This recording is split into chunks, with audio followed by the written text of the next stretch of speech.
ഈ റിസോർട്ടിലെ തന്നെ ഔട്ട്ഡോർ ആക്ടിവിറ്റീസും പിന്നെ പില്ലർ ഹട്ടിൻ്റെ റിവ്യൂസ് നമ്മൾ ഓൾറെഡി കണ്ടു കഴിഞ്ഞതാണ്. അത് കാണാതെയാണ് ഈ വീഡിയോ കാണുന്നതെങ്കിൽ ഐ ബട്ടണിൽ ലിങ്ക് കൊടുത്തേക്കാം. അത് കണ്ട ശേഷം ഇത് കണ്ടു കഴിഞ്ഞാൽ കംപ്ലീറ്റ് കാര്യങ്ങൾ മനസ്സിലാവും. നമ്മളിനി കാണാൻ പോകുന്നത് ഇവിടുത്തെ 2 ബെഡ്റൂം കോട്ടേജാണ്. അതിലൊരു റൂം കണ്ടു കഴിഞ്ഞാൽ തന്നെ മറ്റേ റൂമിൻ്റെ സ്ട്രക്ചർ നിങ്ങൾക്ക് മനസ്സിലാവും. ഈ കോട്ടേജിൽ ഒരു റൂം ഈ സൈഡും ഒരു റൂം ഈ സൈഡിലാണ് വരുന്നത്. 2 റൂമുകൾക്കും നല്ല വിശാലമായിട്ടുള്ള വരാന്ത കൊടുത്തിരിക്കുന്നത് കാണാം. വരാന്തയിലായിട്ട് 2 പേർക്ക് ഇരിക്കാനുള്ളൊരു വുഡൻ ചെയറും കൊടുത്തിരിക്കുന്നത് കാണാൻ സാധിക്കും. ഓരോ കോട്ടേജിൻ്റെയും ഫ്രണ്ട് സൈഡിൽ വന്നിരുന്നു കഴിഞ്ഞാൽ കംപ്ലീറ്റും ഒരു ഡീപ്പ് ഫോറസ്റ്റിൻ്റെ ഉള്ളിൽ എങ്ങനെയാണോ അത്തരത്തിലുള്ളൊരു എക്സ്പീരിയൻസ് നിങ്ങൾക്ക് കിട്ടും. ആ രീതിയിലാണ് ഇവിടുത്തെ ഓരോ കോട്ടേജും കൊടുത്തിട്ടുള്ളത്. അത് മാത്രമല്ല, ഓരോ കോട്ടേജുകൾ തമ്മിലും കുറച്ച് നല്ല ഡിസ്റ്റൻസ് ഉള്ളതുകൊണ്ട് നല്ല പ്രൈവസിയും കിട്ടും. മറ്റ് റിസോർട്ടുകളിൽ കണ്ടതുപോലുള്ളൊരു റൂം ടൈപ്പ് അല്ല ഇവിടെ വരുന്നത്. അത് നിങ്ങൾക്ക് റൂം കാണുമ്പോൾ തന്നെ മനസ്സിലാവും. അധികം വെന്റിലേഷൻസോ കാര്യങ്ങളൊന്നുമില്ല, അധികം ഫെസിലിറ്റീസോ കാര്യങ്ങളൊന്നും റൂമിൽ പ്രൊവൈഡ് ചെയ്തിട്ടില്ല. ഞാനതൊന്ന് കാണിച്ചു തരാം. റൂമിലേക്ക് വരുന്ന സമയത്ത് വളരെ സ്പേഷ്യസ് ആയിട്ടുള്ളൊരു റൂം നിങ്ങൾക്ക് ഇവിടെ കാണാൻ സാധിക്കും. ബെഡും കാര്യങ്ങളൊക്കെ നോക്കുവാണെങ്കിൽ വളരെ പ്രോപ്പറായിട്ടും നീറ്റായിട്ടും ചെയ്തിട്ടുണ്ട്. 2 സൈഡുകളിലായിട്ട് മിനി ടേബിളും പ്രൊവൈഡ് ചെയ്തിട്ടുണ്ട്. ഒരു ഭാഗത്തായിട്ടാണ് ഇതിൻ്റെ ചാർജിങ് പോയിൻ്റ് വരുന്നത്. പിന്നെ റൂമിൽ മറ്റൊരു ഫെസിലിറ്റി എന്ന് പറയുന്നത് ഇവിടെ നിങ്ങൾക്ക് വർക്കൊക്കെ ചെയ്യാനുള്ളൊരു മിനി ടേബിളും ചെയറും കൊടുത്തിട്ടുണ്ട്. പിന്നെ കുടിക്കാൻ ആവശ്യമായിട്ടുള്ള വെള്ളവും ഇവിടെ കൊടുത്തിരിക്കുന്നത് കാണാം. ഈ റൂം നോൺ AC റൂമാണ്. പകരം ഫാനാണ് ഇവിടെ പ്രൊവൈഡ് ചെയ്തിട്ടുള്ളത്. ഇവിടെ നിങ്ങൾ സ്റ്റേ ചെയ്യുന്ന സമയത്ത് റൂമിൻ്റെ ഡോറ് എപ്പോഴും ക്ലോസ് ചെയ്തിട്ടിരിക്കുക, അല്ലെങ്കിൽ ചെറിയ ഇൻസെക്ട്സ് ഒക്കെ ഉള്ളിൽ നിന്നും പുറത്ത് കയറാനുള്ള സാധ്യത കൂടുതലാണ്. ഇതുകൂടാതെ റൂമിൽ നിങ്ങൾക്ക് സാധനങ്ങൾ സൂക്ഷിച്ച് വെക്കാൻ ആവശ്യമായിട്ടുള്ളൊരു ഷെൽഫ് കൊടുത്തിരിക്കുന്നത് കാണാം. അതിനോട് ചേർന്ന് തന്നെയാണ് മിറർ സ്റ്റാൻഡും കൊടുത്തിട്ടുള്ളത്. പിന്നെ വേസ്റ്റും കാര്യങ്ങളൊക്കെ ഇടാൻ വേണ്ടിയിട്ടുള്ള വേസ്റ്റ് ബിന്നും ഇതിൽ പ്രൊവൈഡ് ചെയ്യുന്നുണ്ട്. റൂം അറ്റാച്ച്ഡ് ആണ് വരുന്നത്. ബാത്റൂമിലേക്ക് നോക്കുകയാണെങ്കിൽ എല്ലാ ഫെസിലിറ്റീസും കൊടുത്തിരിക്കുന്നത് കാണാം. വാട്ടർ ഹീറ്ററും കാര്യങ്ങളൊക്കെ വരുന്നുണ്ട്. മിററും കാര്യങ്ങളൊക്കെ കൊടുത്തിട്ടുണ്ട്. അതുകൂടാതെ നീറ്റ് ആൻഡ് ക്ലീൻ ആയിട്ട് അവർ സൂക്ഷിച്ചിട്ടുണ്ട്. ഹൗസ് കീപ്പിംഗ് ഒക്കെ വളരെ പ്രോപ്പറായിട്ട് ചെയ്തിട്ടുണ്ട്. ഇത്രയും സൗകര്യങ്ങളാണ് ഈ ഒരു കോട്ടേജിൽ വരുന്ന സിംഗിൾ റൂമിൽ കൊടുത്തിട്ടുള്ളത്. സെയിം ഫെസിലിറ്റീസ് തന്നെയാണ് തൊട്ടപ്പുറത്തുള്ള കോട്ടേജിലും വരുന്നത്. അതുകൊണ്ട് ഈ ഒരു റൂം കണ്ടു കഴിഞ്ഞാൽ ബാക്കിയുള്ള റൂമുകളുടെ സ്ട്രക്ചർ നിങ്ങൾക്ക് മനസ്സിലാവും.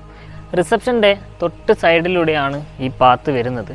പാത്തിൻ്റെ ഏറ്റവും എൻഡ് പോയിന്റിലാണ് ഇവിടുത്തെ ഡിലക്സ് കാറ്റഗറിയിലുള്ള സിംഗിൾ ബെഡ്റൂം കൊടുത്തിട്ടുള്ളത്. ഈ കോട്ടേജിൻ്റെ ഫ്രണ്ട് വരാന്ത കണ്ടു കഴിഞ്ഞാൽ മനസ്സിലാവും. നല്ല സ്പേഷ്യസ് ആണ്. 2-3 മെമ്പേഴ്സൊക്കെ വരുവാണെങ്കിൽ ഇരിക്കാനുള്ള ഒരു സിറ്റിംഗ് അറേഞ്ച്മെൻറ്റ്സും അവരിവിടെ കൊടുത്തിട്ടുണ്ട്. ഈ ഒരു ഏരിയയിൽ നല്ല തണുപ്പുള്ളത് കൊണ്ട് തന്നെ എല്ലാ റൂമുകളും നോൺ AC റൂമുകളാണ്. അത്രയും തണുപ്പാണ് ഈ ഭാഗത്തുള്ളത്.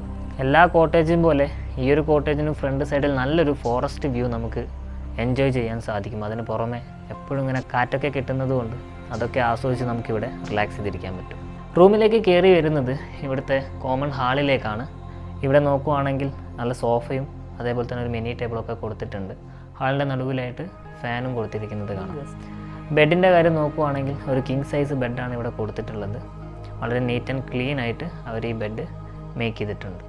ഈ ഒരു ഏരിയയിൽ തന്നെ കൊടുത്തിരിക്കുന്ന മറ്റ് ഫെസിലിറ്റീസ് എന്ന് പറയുന്നത് നിങ്ങൾക്ക് വർക്കോ മറ്റോ ചെയ്യാൻ ആവശ്യമായിട്ടുള്ളൊരു മിനി ടേബിളും ചെയറും ഇവിടെ കൊടുത്തിട്ടുണ്ട്. അതേപോലെ തന്നെ കുടിക്കാൻ ആവശ്യമായിട്ടുള്ള വെള്ളം, സാധനങ്ങൾ സൂക്ഷിച്ച് വെക്കാൻ ആവശ്യമായിട്ടുള്ളൊരു ഷെൽഫും അതിനോട് ചേർന്ന് മിററും കൊടുത്തിരിക്കുന്നത് കാണാം. ഇനി 4 മെമ്പേഴ്സൊക്കെ വരുവാണെങ്കിൽ എക്സ്ട്രാ വരുന്ന 2 പേർക്ക് പ്രൊവൈഡ് ചെയ്യുന്ന എക്സ്ട്രാ മാട്രസ് അതും കൂടെ ഇവിടെ അവർ കൊടുത്തിട്ടുണ്ട്. അതും അവരിവിടെ പ്രൊവൈഡ് ചെയ്യുന്നതായിരിക്കും. പിന്നെ tea supplies, electric kettle, mini fridge തുടങ്ങിയവ നിങ്ങൾക്ക് വേണ്ടി ഇവിടെ പ്രൊവൈഡ് ചെയ്യുന്നുണ്ട്. ഈ റൂമും അറ്റാച്ച്ഡ് ബാത്റൂം വരുന്നുണ്ട്. ബാത്റൂമിൽ എല്ലാവിധ ഫെസിലിറ്റീസും കൊടുത്തിട്ടുണ്ട്. ഹീറ്ററാണെങ്കിലും അതേപോലെ തന്നെ മിറർ, വാഷ് ബേസ് തുടങ്ങിയിട്ടുള്ള എല്ലാ കാര്യങ്ങളും കൊടുത്തിട്ടുണ്ട്. വളരെ നീറ്റ് ആൻഡ് ക്ലീൻ ആയിട്ടാണ് ബാത്റൂമൊക്കെ അവർ കീപ്പ് ചെയ്തിട്ടുള്ളത്. ഇത്രയും ഫെസിലിറ്റീസാണ് ഈ ഒരു സിംഗിൾ ഡിലക്സ് കോട്ടേജിൽ അവർ കൊടുത്തിട്ടുള്ളത്. അപ്പോൾ ഈ റിസോർട്ടിലെ തന്നെ എല്ലാവിധ കോട്ടേജുകളുടെയും കാറ്റഗറി റൂംസും നമ്മൾ കണ്ടു കഴിഞ്ഞതാണ്. മറ്റ് ഫെസിലിറ്റീസൊക്കെ നമ്മൾ കണ്ടു കഴിഞ്ഞതാണ്. അപ്പോൾ നിങ്ങൾക്ക് ഇവിടെ ബുക്ക് ചെയ്യാൻ താല്പര്യമുണ്ടെങ്കിൽ താഴെ വാട്സപ്പ് നമ്പർ കൊടുത്തിട്ടുണ്ട്. നിങ്ങളുടെ ബുക്കിംഗ് ഡീറ്റെയിൽസ് മുഴുവനും അതിലേക്ക് ഷെയർ ചെയ്ത് തരിക. പിന്നെ ഒന്നും കൂടെ ആദ്യമേ പറയട്ടെ, ഇവിടെ ബുക്ക് ചെയ്യുമ്പോൾ നിങ്ങൾ വലിയൊരു ആക്ടിവിറ്റീസോ അല്ലെങ്കിൽ അങ്ങനത്തെ ഒരു എക്സ്പ്ലോർ നിങ്ങൾ പ്രതീക്ഷിക്കരുത്. ഇതൊരു ഫോറസ്റ്റിനുള്ളിൽ വരുന്ന വളരെ സൈലൻ്റ് ആയിട്ടുള്ളൊരു ഏരിയ ആണ്. അപ്പോൾ ഏറ്റവും കൂടുതൽ സൂട്ടബിൾ ആയിട്ടുള്ളത് ഈ ടൗൺ ഏരിയയിലൊക്കെ ജീവിച്ച് അല്ലെങ്കിൽ ആ ഒരു തിരക്കിനിടയിൽ നിന്നും ഒരു റെസ്റ്റ് ആവശ്യമുള്ളവർ, അങ്ങനെ അന്വേഷിക്കുന്നവർക്ക് പറ്റിയൊരു സ്ഥലമാണ്. അങ്ങനെയുള്ളവർക്ക് ഇവിടെ വളരെ ധൈര്യത്തിൽ ബുക്ക് ചെയ്യാം. അപ്പോൾ ബുക്കിംഗ് ഡീറ്റെയിൽസ് അതിലേക്ക് അയച്ചു തരിക. നിങ്ങൾക്ക് ഇവിടെ ഏറ്റവും നല്ല പ്രൈസിൽ തന്നെ ബുക്ക് ചെയ്യാനുള്ള എല്ലാ ഫെസിലിറ്റീസും നമ്മൾ ചെയ്തു തരുന്നതായിരിക്കും. അപ്പോൾ ഇനിയും ഇതേപോലെ തന്നെ നല്ല നല്ല റിസോർട്ടുകളുടെ റിവ്യൂസുമായിട്ട് വീണ്ടും കാണുന്നത് വരെ എല്ലാവർക്കും